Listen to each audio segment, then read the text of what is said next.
Right, UK police and fan representatives from both England and Wales say that no official member of either country's LGBTQ+ fan groups are expected to travel to Qatar. It's set to be the largest police delegation sent to a World Cup, with the extra officers made up of engagement police on the ground.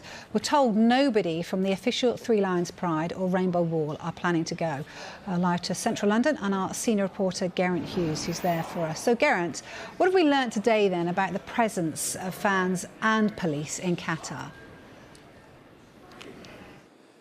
Yeah, I think it's key to pick up on the fact that no representatives from either Three Lions Pride or the Rainbow Wall. These are the LGBTQ+ fan groups within the England and Wales fan representative groups are going to go in an official capacity to Qatar. I think we knew that. We've been having conversations with them for a while, but it really comes home when you hear it from a senior police officer, the man who is in charge of policing football both in this country, but also when England and Wales on this occasion will be travelling abroad, and the numerous trips that they've had abroad over recent years as well. It really comes home to roost, that one as well. Also as well, it's the fact that there is going to be a large police deployment in Qatar as well. The numbers remain confidential. However, we do know there are going to be 15 what are called engagement support officers. They're on the ground liaising between the fans, the local authorities and the local police on the ground as well. So that's kind of what we've learned today. But it really does sort of hit home when you hear it from such a senior figure. Let's hear from Mark Roberts first. He's the Deputy Chief Constable. He's the man who is the head of the UK Football Police Unit. And we're also going to hear from somebody from the Football Supporters Association as well on a number of these issues now that face fans that are going to be travelling to Qatar in the coming weeks. Until we're actually there and the tournament's in full swing, we're not going to fully understand what the tolerances are.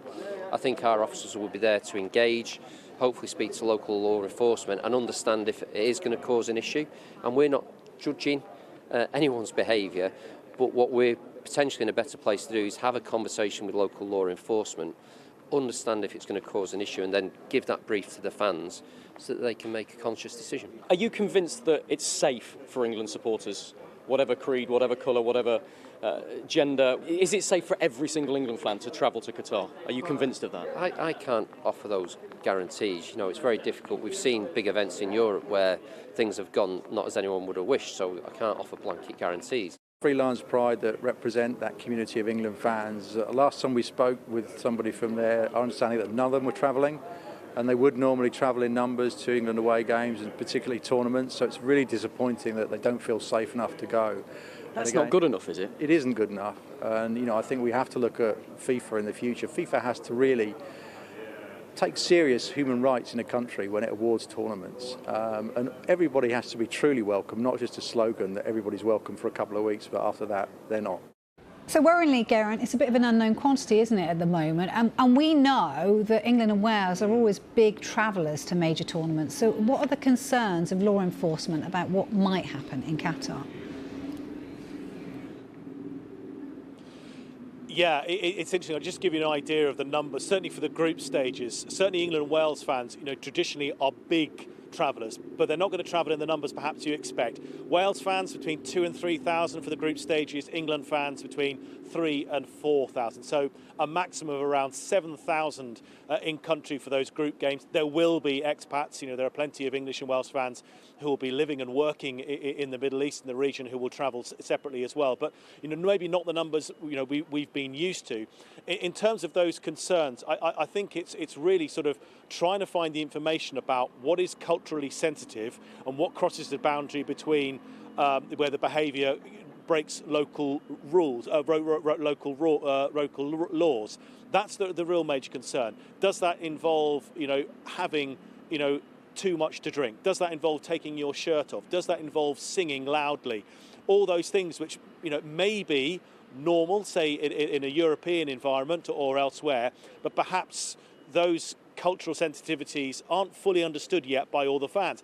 And it's also really interesting, and I think you picked up on it as well, Vicky, is that the police and the representatives on the ground representing the police and the fan groups as well they're not entirely sure exactly how things are going to work out until they get there. They've spent a number of hours over the last few years going out and meeting with the Qatari authorities and trying to explain how fans, from England and Wales will behave, look at their behaviour, see where it could be a problem and where it's not a problem, but also, as we mentioned there, the number of officers, the largest deployment at a World Cup of UK police as well. Use those people on the ground to get the messaging out there and the communication. But the really sort of slightly concerning thing is I can't tell you now, because they can't tell me right now exactly what the behaviour, what the cultural norms are going to be. I think they're going to have to find that out on the ground, which is a little bit disconcerting, because it's a long way to go. It's expensive, and also as well as some fans want that information before they go as well. Just very interesting as well, and one thing that was flagged up by an MP actually in Westminster last night, urging fans not to take their phones, take a secondary device, a burner phone. Asked a question directly to somebody from the Foreign Office about that. They are not going to put that on their advice for fans. They at the moment they don't believe that will be a problem. But I think the advice I can give to any England or Wales fan who is travelling to Qatar is constantly look online, look at the advice from the Foreign and Commonwealth Office, because it could change daily, and that is the best advice you could get. And when you're out there as well, liaise with the various fan groups out there as well for all the information you might need, because it's going to be a very, very different World Cup. Yeah, they're there to help, aren't they? Thanks ever so much, Geraint. Good advice.